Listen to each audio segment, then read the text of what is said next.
Hello panchayat stand show में आपका स्वागत है। आज के इस वीडियो में देखेंगे ई ग्राम स्वराज पोर्टल पर। जैसे कि मान लीजिए आप कोई एफटीओ बनाते हैं, जिससे फंड ट्रांसफर ऑर्डर हो गया या वाउचर क्रिएशन जिसको बोल सकते हैं आप, यानी कि कोई भी पेमेंट वाउचर आप बनाते हैं, ठीक है, भुगतान करने के लिए।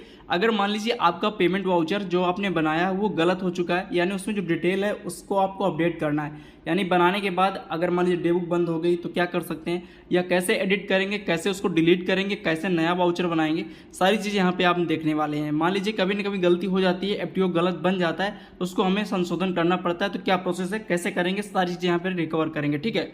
तो सबसे पहले आपको क्या करना है, ई ग्राम स्वराज पोर्टल पर आना है। यहाँ पे आपको लॉगिन करना है एमजीआर वाली आईडी से, यानी कि सचिव की आईडी से, मेकर वाली आईडी से। जैसे ही लॉगिन करेंगे उसके बाद आप यहाँ पे आपको देखना है कि फाइनेंशियल ईयर जो सही है वही चल रहा है कि नहीं। उसके बाद यहाँ पे 3 डॉट पर क्लिक करेंगे। अब जो करंट की डे बुक है वो लास्ट तक क्लोज होनी चाहिए जी, जिसमें आप वाउचर बनाना है उस दिन की ओपन होनी चाहिए, तो उसको पहले से ही आप बैलेंस करके रख लेंगे। अब यहाँ पे पेमेंट वाउचर के ऑप्शन पे जाएंगे, ऑनलाइन पेमेंट वाउचर पर क्लिक करेंगे। जैसे कि आप कोई भी एफटीओ बनाते हैं तो यहाँ पे आप क्लिक करेंगे, मतलब मैं पहले बनाना है आपको यहाँ दिखा रहा हूँ कैसे बनाना है। बनाने के बाद फिर उसको कैसे गलत क्या हुआ उसको यहाँ पे दिखाएंगे। जैसे कि नेचर ऑफ पेमेंट यहाँ पे सेलेक्ट कर लेना है और ईजीएस वाला। फिर उसके बाद यहाँ पे वर्क आईडी होती है।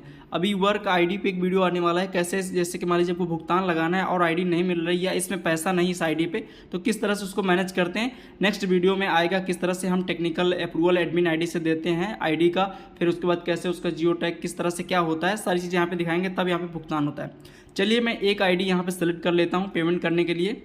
उसके बाद यहाँ पे स्कीम सेलेक्ट कर लेना है। इसमें से हो सकता है दोनों स्कीम खुल गए, आपके उसमें एक ही खुले। जैसे यहाँ पे दोनों से लोकेट है तो दोनों खुल रही हैं। तो चलिए हम यहाँ पे एक्सवी से यहाँ पे एक्सवी फाइनेंस कमीशन को सेलेक्ट कर लेते हैं, ठीक है।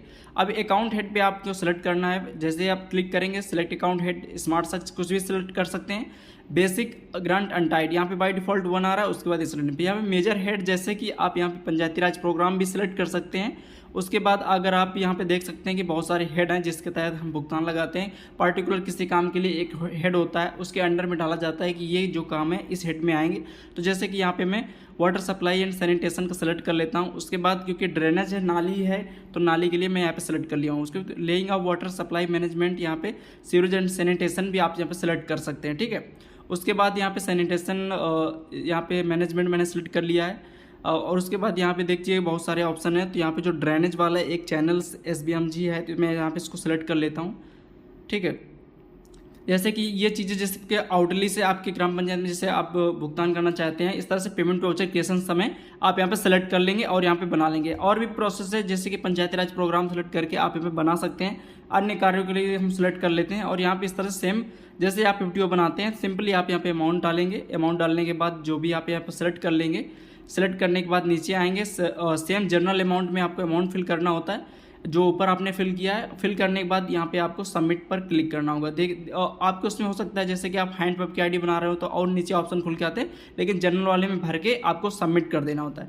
सबमिट करने के बाद यहाँ पे रेफरेंस नंबर आएगा जनरेट करने के लिए। अब यहाँ पे रेफरेंस नंबर जो होता है तो सिंपली आपको यहाँ पर डाल देना। जैसे आपके जितने भी पेमेंट हो रहे हैं तो उसका एक रेफरेंस नंबर आगे क्रम से बढ़ाते हुए डालते जाइए। अब यहाँ पे बिल नंबर जो आपका जैसे मटेरियल आया है, जिस ईटा जो भी आया है उसका यहाँ पे अगर बिल है तो आप यहाँ पे अपलोड कर देंगे चूज फाइल पर क्लिक करके, अदरवाइज जिसको आप यहाँ पे छोड़ देंगे, ठीक है। तो मेरे केस में यहाँ पे मैं अभी इसको ड्रॉप कर रहा हूँ। उसके बाद आप यहाँ पे क्या करेंगे, नीचे आएंगे, अमाउंट जो आपने फिल किया है वो आपको दिखेगा। अब यहाँ पे पर्टिकुलर में जैसे कि दिखाया जाता है कि आप किसके तहत भुगतान कर रहे हैं, यानी किस काम के लिए कर रहे हैं, तो उसको यहाँ पे मेंशन किया जाता है, ठीक है। पर्टिकुलर में दिखाया जाता है किस चीज़ का भुगतान है।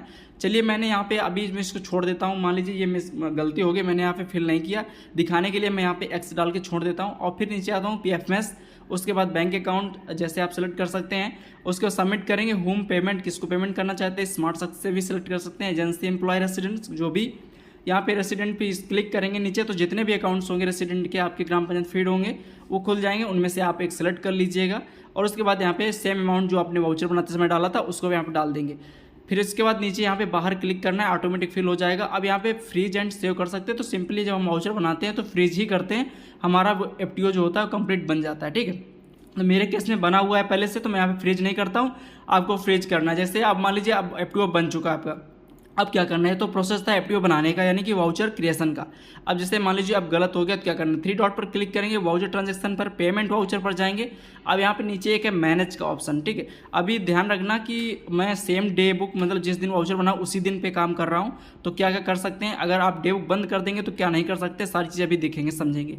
चलिए मैं सेम डे पर फिर यहाँ पे एक्सवी फाइनेंस सेलेक्ट करता हूँ, क्योंकि मैंने इसी से वाउचर बनाया है। आपने 5th से ना 5th पे सिलेक्ट करेंगे, सर्च पर क्लिक करेंगे। जैसे देखिए मैंने एक वाउचर अभी बनाया आज की डेट पे, एक पहले का है, तो यहाँ पे देखिए अभी डिलीट वाला ऑप्शन नहीं शो हो रहा है, ठीक है। अनफ्रीज वाला ऑप्शन यहाँ पे शो हो रहा है, यानी कि अगर मुझे अपडेट करना है वाउचर को, यानी कि संशोधन करना है या डिलीट करना है या हटाना अपडेट करना है, क्योंकि अपडेट वाला अभी रेड मार्क आ रहा है यानी नहीं हो सकता, केवल अनफ्रीज कर सकता हूँ। यानी कि अनफ्रीज करने के बाद ही मैं दोनों चीज़ कर सकता हूँ, यानी डिलीट कर सकता हूँ या तो अपडेट कर सकता हूँ। तो सबसे पहले आपको अनफ्रीज करना है, ठीक है। चलिए यहाँ पे मैं अनफ्रीज कर देता हूँ, वाउचर अनफ्रीज सक्सेसफुली। अच्छा अब मेरा वाउचर जो है वो अनफ्रीज हो चुका है। अब यहाँ पे फिर से जाएंगे स्कीम पर, एक्सवी सेलेक्ट करेंगे, सर्च पर क्लिक करेंगे। जैसे सर्च पर क्लिक करेंगे देखिए अब अनफ्रीज हो चुका है, इसलिए अनफ्रीज वाले में अब नो करके आ रहा है। अब यहाँ पे व्यू पर फ्रीज कर सकते हैं फिर से। अगर आप अपडेट करना चाहते हो तो यहाँ पे अपडेट पर क्लिक करेंगे। अगर आप डिलीट करना चाहते हैं तो यहाँ पे डिलीट पर सेलेक्ट करके डिलीट भी कर सकते हैं। लेकिन अभी मुझे क्या करना है कि अपडेट करना है, तो सबसे पहले मैं आपको यहाँ पे अपडेट करूँगा, बाद में आपको दिखाऊंगा कि डिलीट कैसे करना है, वो भी सिंपली यहीं से हो जाएगा। तो आप सिंपली यहाँ पे अपडेट पर क्लिक करेंगे। जैसे कि मान लीजिए वहाँ पे मैंने जिस काम के लिए भुगतान में डाला था, एक्स करके मैंने दिखाया था, वो मुझे वहाँ पे फिल करना है और छूट गया है।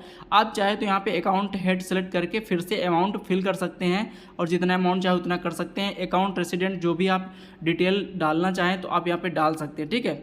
इस तरह से जैसे कि मान लीजिए मैं यहाँ पे जो चीज़ अमाउंट जो था मैंने उसको चेंज कर लिया है, जो दूसरा अमाउंट डाल दिया है जो भुगतान होना था। उसके बाद अब यहाँ पे पर्टिकुलर में आपको जैसे कि ग्राम पंचायत में स्कूल में प्राइमरी में नाली निर्माण हुआ है तो उसको आप सिलेक्ट करेंगे। उसके बाद पीएफ में सिलेक्ट करेंगे। अब देखिए यहाँ पे सेम प्रोसेस का आगे नेक्स्ट बढ़ते जाएंगे। रेसिडेंट में अगर गलत एम्प्लॉय में अगर आप पैसा लग गया है तो आप उसको भी यहाँ पे चेंज करके दोबारा से दूसरे अकाउंट में डाल सकते हैं। तो आपको सिलेक्ट कर लेना है और जितने अमाउंट का वाउचर हो फिर से सिंपली आपको यहाँ पे डालना है और सबमिट पर क्लिक करना है। और नीचे आना, यहाँ पे अपडेट या फ्रीज पर दोनों में से एक में क्लिक कर सकते हैं, आपका अपडेट हो जाएगा। अपडेट होने के बाद आपको फ्रीज करना पड़ेगा, डायरेक्ट आप फ्रीज कर सकते हैं। जैसे ही फ्रीज करेंगे तो वाउचर नंबर यहाँ पे सक्सेसफुली फ्रीज होएगा, मैसेज आ जाएगा। अब एक्सवी पर क्लिक करेंगे, सर्च पर क्लिक करेंगे फिर से, तो नीचे देखिए आपका फिर से आ गया यहाँ पे, यानी कि अभी आप अपडेट नहीं कर सकते क्योंकि अपडेट हो चुका है। अब यहाँ पे अनफ्रीज करना होगा अपडेट और डिलीट करने के लिए। ध्यान रखना जब भी आपको अपडेट या डिलीट करना होगा तो सबसे पहले वाउचर को अनफ्रीज करना होगा। उसके बाद फिर से आप उस सेम प्रोसेस में एक्सवी फाइनेंस सेलेक्ट करेंगे। अब देखिए मैं फिर से इसको अनफ्रीज कर चुका हूँ। अब यहाँ पे मैं डिलीट पर क्लिक करने जा रहा हूँ, तो यहाँ पे जो डिलीट करना है डिलीट हो जाएगा। अगर आप फिर से देखना चाहते हैं कि कैसे डिलीट करना है, यहाँ पे कैसे आना है, तो मैं आपको फिर से सिंपली यहाँ पे दिखा देता हूँ। उसके लिए क्या करना है, आपको जो वहाँ पे पेमेंट वाउचर के नीचे जाते हैं ऑप्शन, जैसे कि मैं होम टैब में जाता हूँ, यहाँ पे आने के लिए आपको 3 डॉट पर क्लिक करना है, voucher transaction, payment voucher, manage पर क्लिक करना है, यानी कि वाउचर को डिलीट करने के लिए मैनेज पर जाना है। उसके बाद यहाँ पे स्कीम सेलेक्ट करनी है जिससे आपने वाउचर बनाया हो, सर्च पर क्लिक करना है। उसके बाद यहाँ पे वाउचर को अनफ्रीज करना है। मैंने अनफ्रीज कर लिया है पहले से, सेम डेट पे ही अनफ्रीज होता है, अनफ्रीज कर लिया। उसके बाद अब डिलीट वाले ऑप्शन पर आप क्लिक करेंगे। Are you sure to want to delete this voucher, तो यस मैं ओके पर क्लिक करता हूँ, डिलीट करना चाहता हूँ। अब ये मेरा वाउचर जो है सक्सेसफुली डिलीट हो चुका है, ठीक है। इस तरह से आ जाएगा payment voucher deleted successfully, okay पर क्लिक करेंगे। इस तरह से आप आसानी से अपना जो वाउचर जो होता है, यानी कि जो वाउचर क्रिएट किए हैं डिलीट कर सकते हैं और नया वाउचर फिर से बनाएंगे। जो आईडी का पैसा था वो आईडी पे रिटर्न हो जाता है, ठीक है। अभी देखिए सर्च करने पर देखने पर एक ही दिख रहा है बैक डेट का, और जो अभी बनाया तो हट चुका है। अब ध्यान रखिए कि कब डिलीट नहीं होता। जैसे कि मान लीजिए अगर आपने डे बुक बंद कर दी है वाउचर बनाने के बाद, तो फिर आप यहाँ से अनफ्रीज या डिलीट नहीं कर सकते। फिर आपके पास एक ही ऑप्शन बचता है, वो डोंगर लगा के रिजेक्ट करने वाला। कैसे लगाएंगे उसको रिजेक्ट करेंगे, 3 डॉट पर क्लिक करेंगे, यहाँ पे जाएंगे। जैसे कि आप स्कीम वाइज मैं दिखा देता हूँ।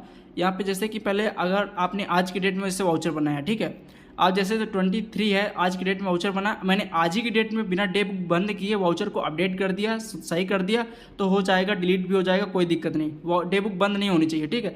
अगर डे बुक बंद हो गई, यानी कि अगर 23 की मैं यहाँ पे क्लोज कर देता तो आज अपडेट यहाँ पे डिलीट नहीं कर सकता था, सीधा डोंगर लगा के ही रिजेक्ट कर सकता था। तो वो कैसे करेंगे, अगर मान लीजिए गलती से डे बुक बंद हो गई तो आप यहाँ पे 3 डॉट पर क्लिक करेंगे, मास्टर एंट्री पर क्लिक करेंगे। जैसे आप पेमेंट लगाते हैं फिर उसके बाद DSC management sign approved ATO यानी ईपीओ, साइन अप्रूव्ड ईपीओ पे क्लिक करेंगे, आपके सचिव के फ़ोन पे ओटीपी जाता है। ओटीपी जाने के बाद सारे एफटीओ आपके सामने खुल जाते हैं जैसे आप भुगतान करते हैं।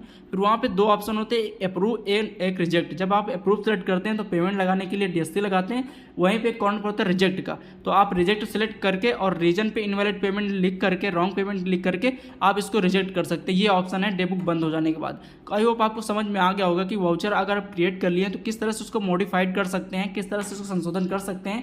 इसमें से परेशान होने वाली बात नहीं है कि आपका वाउचर गलत बन गया है, डेबुक बंद हो गई तो कैसे क्या होगा। गलतियां सबसे होती हैं, लेकिन उनको कैसे सही करना अगर ये पता होता है तो हम लोग आसानी से काम कर सकते हैं। तो इस तरह से आप कर सकते हैं। फिर उसके बाद आप यहाँ पे जो भी आप वाउचर बनाना चाहें, अभी मैं आपको एक वीडियो यहाँ पे बनाऊंगा, एक्सप्लेन करूंगा कि जो ये वर्क आईडी वाला इशू होता है इसका क्या खेल होता है, कैसे वर्क आईडी काम करती है, कैसे कार्य योजना में अपलोड करना होता है, और उसके बाद पेमेंट